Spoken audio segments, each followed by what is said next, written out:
మా బుడ్డదానికి స్నానం పోసిన పొద్దున్నే పాపం స్నానం చేసి స్వెటర్ వేసుకుంది, కింద ప్యాంపర్ వేసుకుంది, మంచిగా రెడీ అయింది. ఇగో మామూడు చూడు సామి దాని బండి అయితే సామి ఆడతాడు. ఓం శ్రీ స్వామియే,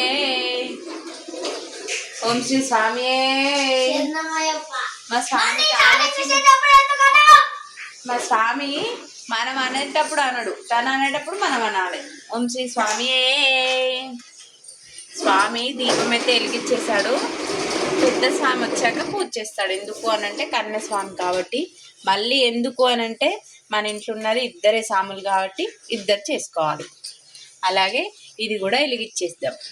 మనం ధూప దీప నైవేద్యాలతో స్వామిని మంచిగా పూజించుకోవాలి. స్వామిని అనే కాదు, మనం ఇంట్లో అయినా సరే మంచిగా దీపాలు, దీపం, ధూపం అన్నీ వెలిగిస్తే చాలా మంచిది. మనం కూడా ప్రశాంతంగా ఉంటాము. నేనైతే ప్రశాంతంగా ఉంటా. దీపం అనేది వెలిగించని నాడు అస్సలు నాకు ప్రశాంతతే ఉండదు. నేను ఇంకొకటి చూపిస్తాను.